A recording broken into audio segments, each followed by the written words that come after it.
Welcome back, everybody. I'm really excited for this deep dive. It's all about influencer-driven economies. Um, it's crazy how much these social media stars can really impact, well, everything. We got some really cool research on this, Oh, yeah. a paper from a Dr. Pooyan Ghamari. Yeah, Dr. Ghamari. He's a Swiss economist who specializes in this. So we're going to try to unpack how these influencers are really becoming economic powerhouses. Yeah. It's more than just, those product placements you see on Instagram, right? It's changing how brands work and where investors are putting their money and, maybe even how you think about navigating the whole, financial world. Yeah. We always talk about decentralization, in economics. Right. And this is a perfect example. Yeah. The power is shifting away from these big corporations and towards individuals, these influencers, and the communities that they're building. That's so interesting. I mean, so it's deeper than just like celebrity endorsements, right? Like we've seen those forever. Exactly. It's not like Like Michael Jordan and Nike or something. Yeah, like that kind of Yeah. thing. Yeah. It's not like traditional advertising, Mhm. where you just blast out this message to everybody.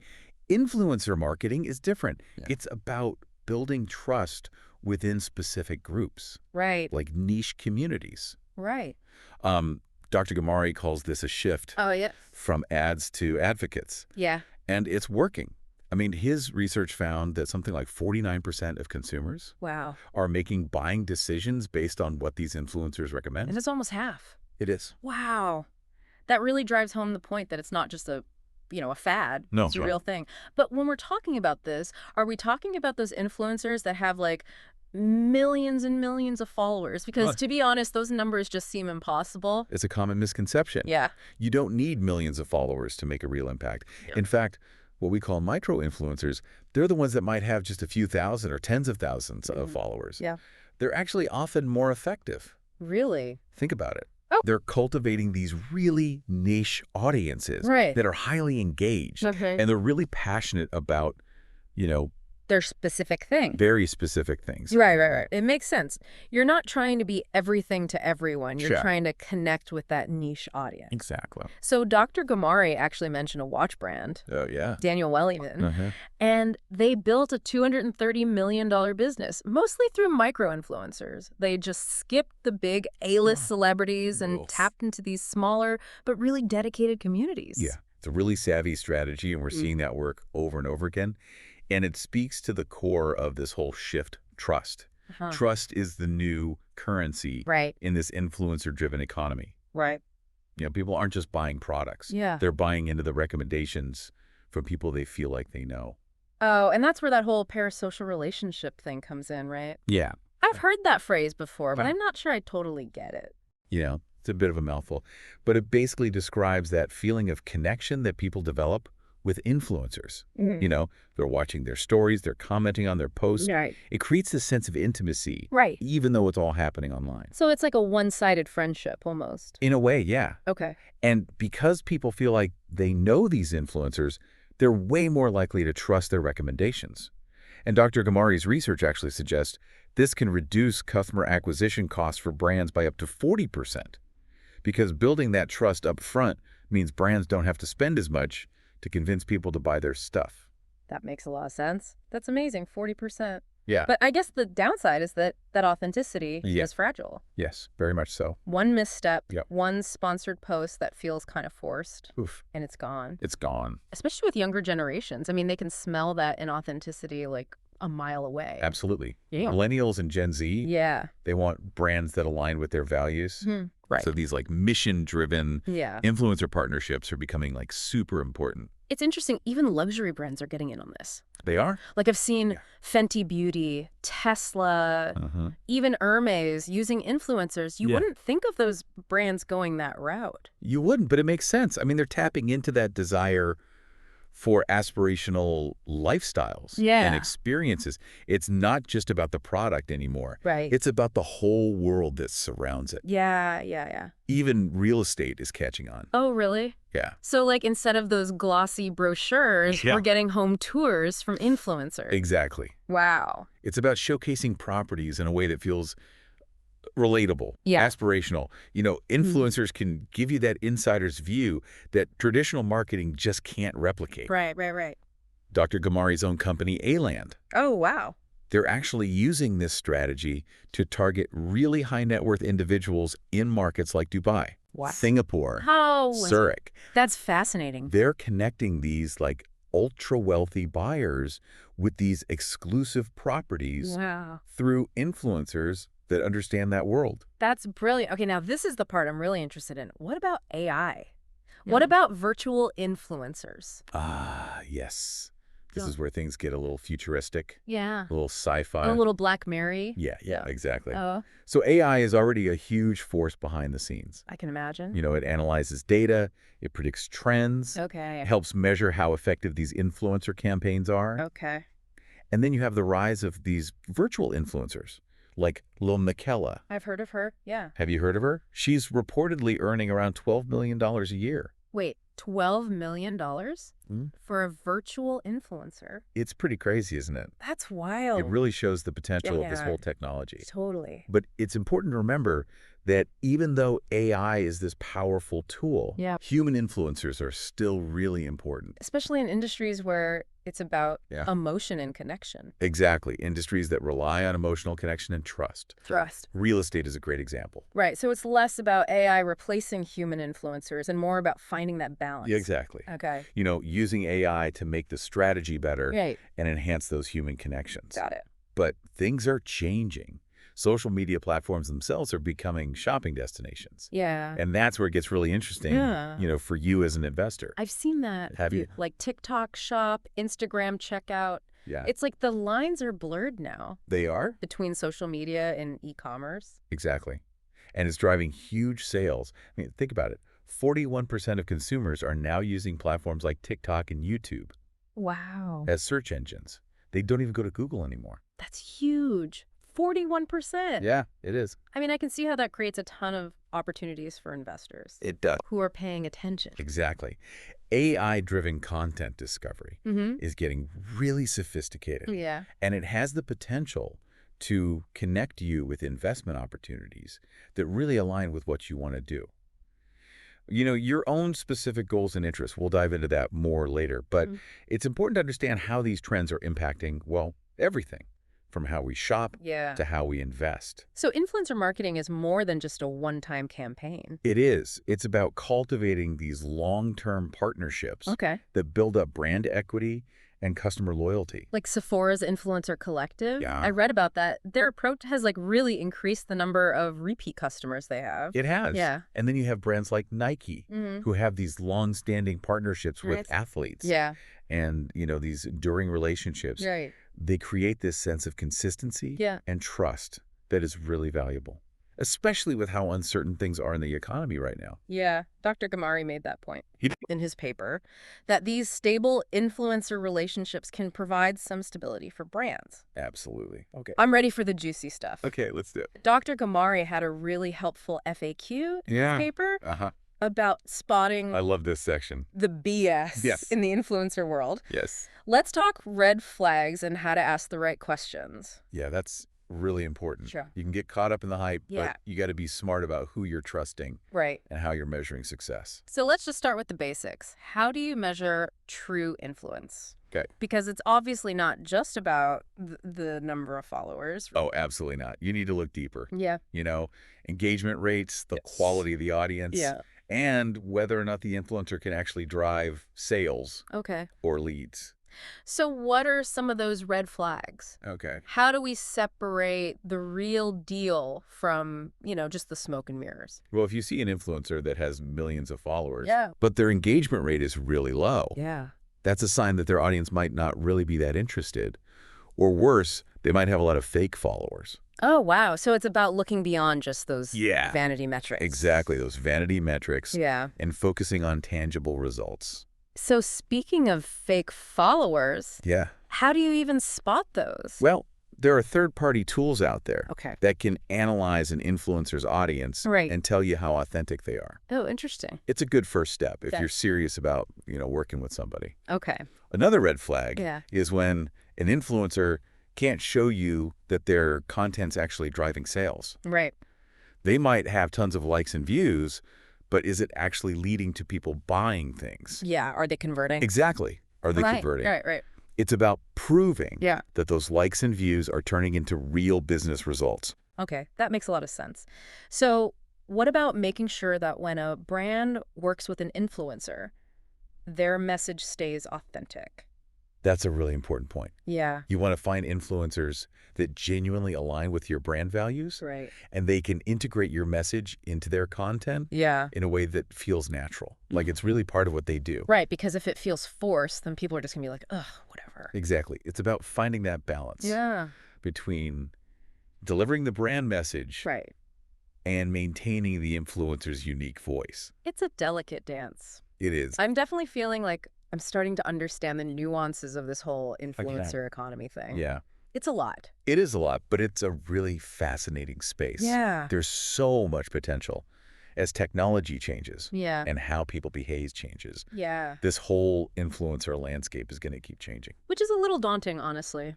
It is How do you even keep up? by staying curious, Yeah. asking the right questions, Yeah. and always being willing to experiment Yeah. and learn. You're already doing a great job by engaging with this research and having these conversations. Well, I learn something new every time we do one of these deep dives. Good. Speaking of learning, I think before we get too far ahead of ourselves, we should talk about how this impacts you as an investor. Yes, let's shift gears and talk about that. Okay, great. This is where things get really interesting. Okay, awesome. Let's take a quick break and then we'll dive into that.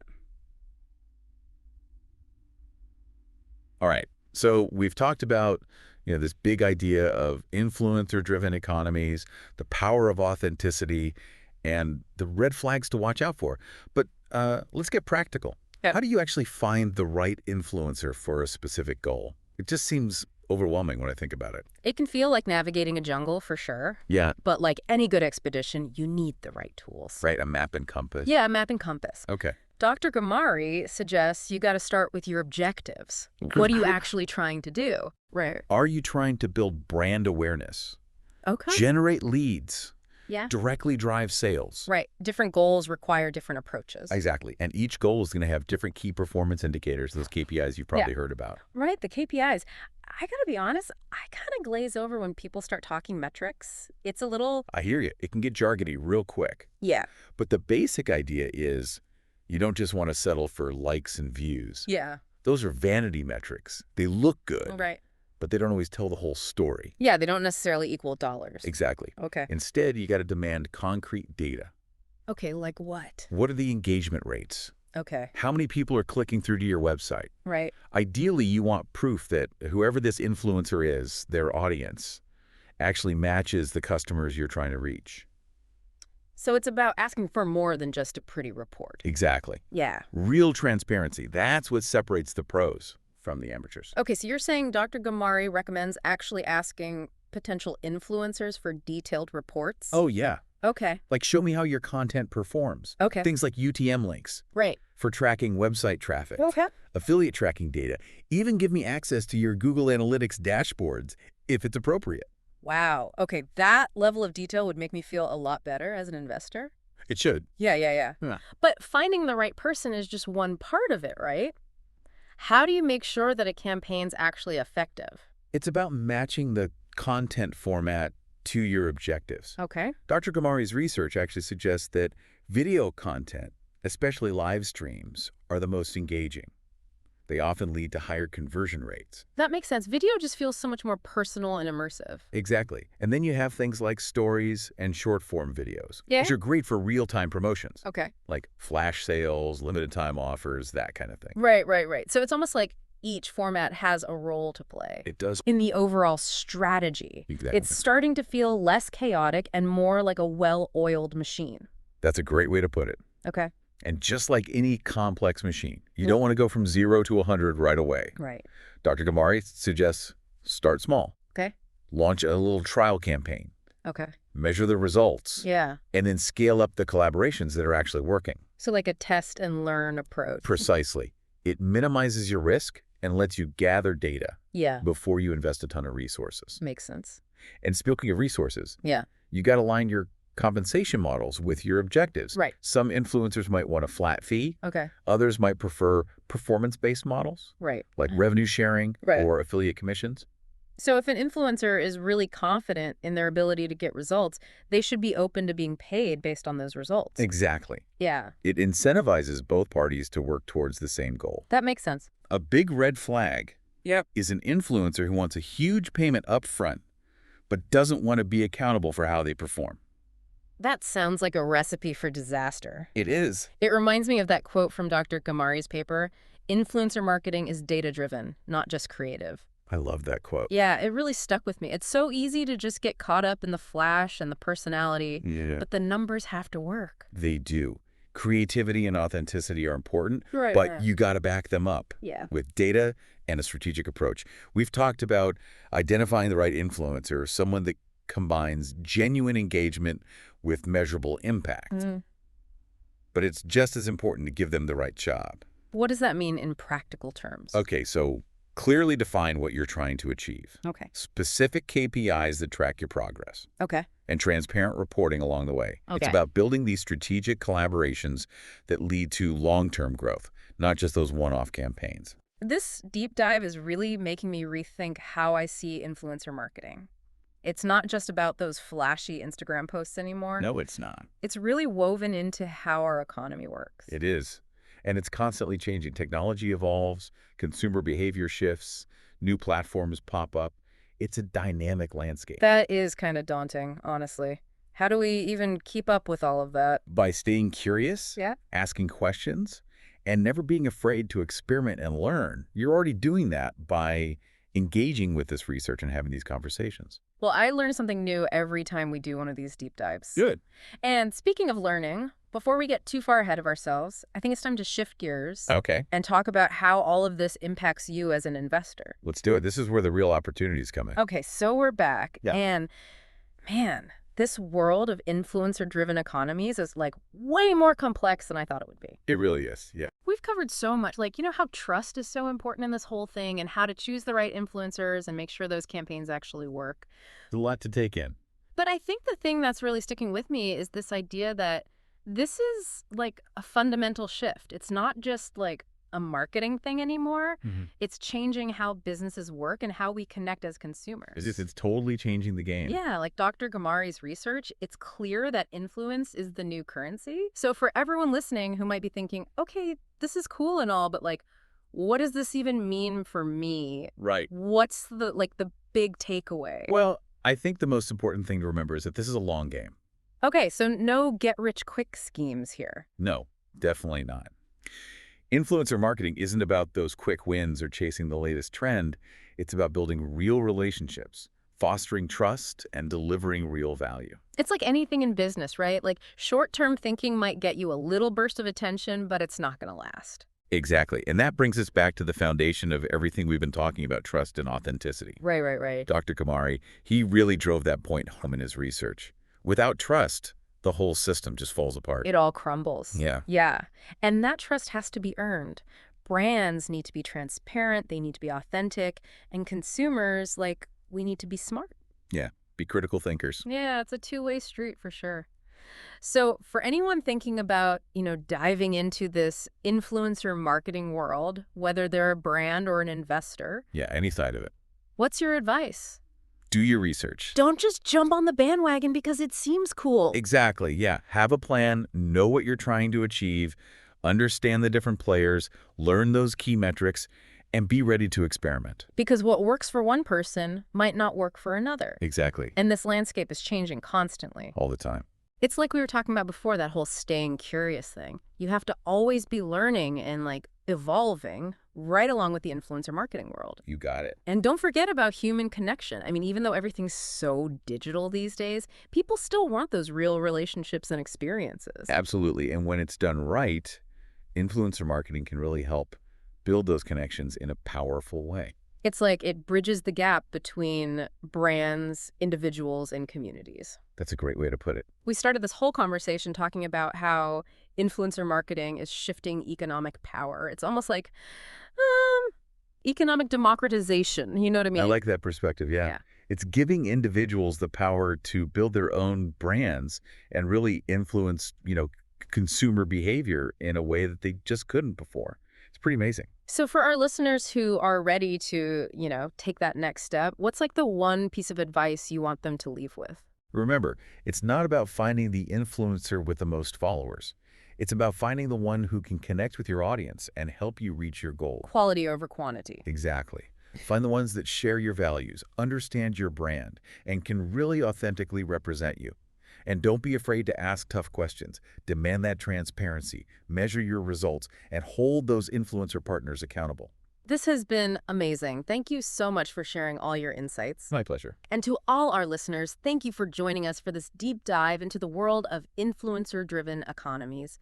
We encourage you to check out the sources we talked about today, and as always, stay curious.